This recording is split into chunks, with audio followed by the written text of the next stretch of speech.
So Gideon, the predator catching channel, similar to the ones of Chris Hansen, he recently caught a predator, one who was a looks maxer, one who was a part of the looks maxing community.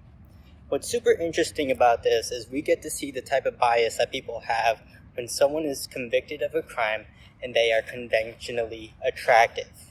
We've already seen this with the likes of Ted Bundy and I'm sure some others. This case was pretty bad because it involved a man who was willing to buy videos of children, little children being raped, and I believe these were videos as well of daughters being raped. He was only willing to pay about $25 for it.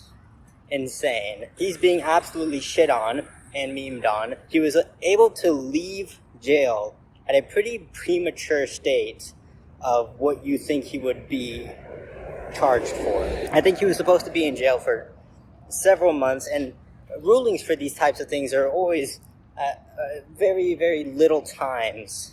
I don't know why the justice system, it's pretty flawed when it comes to these types of things, especially when it comes to plea deals. Plea deals are pretty magical in the world of criminal justice because you can get out of anything you want, or, you can get out pretty unscathed if all you have to do is just say, yes, I did it. The reason he was set free is because he was able to pay off his bond. It was a pretty little amount.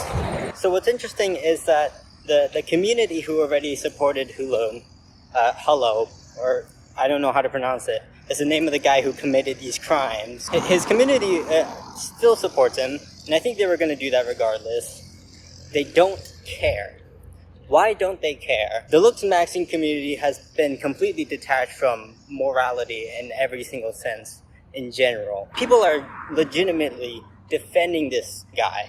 Just like straight up just saying, you know what, he can do what he wants because he's fucking awesome and I like him.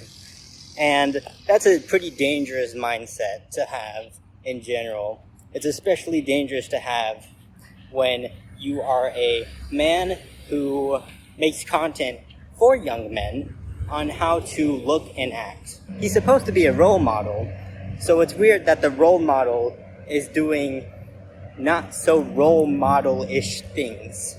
As a fair warning, this is gonna get into a bit of a religious territory, and I don't have anywhere to speak on this, on the matter of it, because I'm not personally religious. I don't know anything about Christianity. I wouldn't have enough to have an intelligent, really well thought out opinion regarding this. So I'm hoping this reaches a large enough audience that there are some respectable Christians who can actually have a thought out opinion on this. Can Jesus forgive pedophiles? And in general, can pedophiles be reformed? The reason I asked or bring this point up is because, well, in general, I feel like it's a pretty good thought experiment. Can these people be reformed?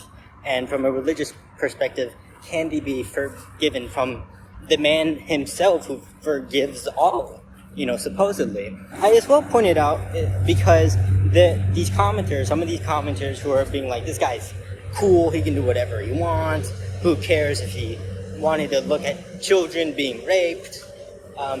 Some of them are Christian, and you can see that because they have a cross in their bio, or a cross in their name, or some sort of quote in their bio as well. Even from the non-theistic perspective of just, can these people be reformed, is a very difficult question to answer, because if you just look at statistics, there are a large portion of offenders who do these sex crimes, and they are re-offenders. A large portion of them are re-offenders. That's just a fact. So if that's so, then what is to say about pedophiles in general? Are they just gonna keep doing it no matter what you do? And if that's the case, then what's the answer? And is the answer just to off them? I also bring up this point because another looks maxing creator with a similar fan base to Hullo's or Hulo, again, I don't know, is coming to the defense of him. And he's saying, I'm going to be there for him to really make him a better person, despite the thing that he did, making him a very, very terrible person. People are telling me to die because I chose to show compassion as someone the internet decided deserves none. So let me make something clear. I'm not saying wrongdoing is okay. I'm not saying someone shouldn't face consequences for their actions. And I'm not asking you to support anyone's bad behavior. Everyone says they believe in forgiveness until they're faced with someone who they think is unforgivable. That's where faith actually gets tested. And that is a lot of growth to go through. And it's not something you can do within a day, within a week. It's probably not even something you can do within years. This is a reconstruction of how your ideologies work, what you normalize. This is something that would take a lot of time, restraint, power, and willingness as well. Is Hello even willing to do this? Would he just want to get through the motions and just go back to content creation? Because that's his job. So it depends. Does he want to just get back into that, or does he actually want to make himself a better person? The fact that he was just let out of jail so easily doesn't seem to be the correct answer in any regard, despite what you think of whether these people can be reformed or not. And the person defending Hello's actions is surprised that people are critical of him, as if that wouldn't be the case. Of course people are going to be critical of you. You are defending a convicted pedophile. That's not a good look, no matter which way you put it, of being like, I'm just trying to help him. And this person defending Hello is a believer of God, and he's as well a believer of God who as well believes that these type of people can be forgiven by God. Again, whether this is true or not, I don't know. I have no idea. Would biblical scholars even know? I doubt it. The only person, I don't know what God counts as, but the only person who would know is God himself, if we believe him to be real.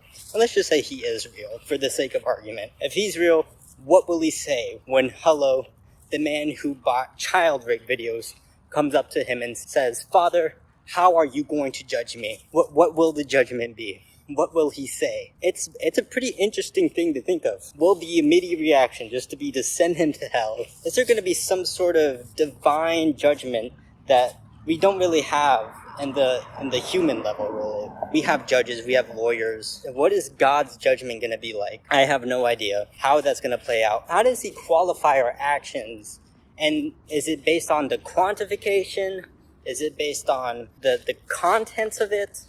What is it going to be? Personally, I don't think that this man should be out and free so easily, at the very least. At the very most, he doesn't seem to be entirely sorry about his actions. He just seems to be someone who committed a crime, and now he gets away with it, which sucks. Generally speaking, we don't want people getting away with crimes. But here it is, we're seeing it in action. A part of it, I think, also plays on that Gideon is not entirely the most professional person when it comes to this type of journalism or investigation. It's not the most professional thing to do, these types of things. But, I mean, he truly got him. He truly got him, and there's no way around that. He made him believe that he was on his team, and he wasn't. He made him believe what he did was right, even though it wasn't. And he just confessed. One of the strongest pieces of evidence you can get is someone straight up admitting under no pressure that, yeah, I did it. That was me. I've been recently interested in the works of Alex O'Connor and other philosophers alike. I've watched videos from Dan McClain and conversations Alex has had with multiple biblical scholars. And I think the overall consensus that I can get, at least from watching these videos, is that it really could be either or. It could be that Jesus would forgive him, God forgives him, and he gets to go to those pearly gates. And on the other side, Jesus was capable of showing some sort of vengeance on a level that we don't really like to discuss, even though it's there. So I think regardless, you have a great point to suspect either or, but I don't know. Is it possible? What do you think? What are your theological thoughts as well? And pedophiles are bad. Don't support pedophiles. That's the most important message I can give.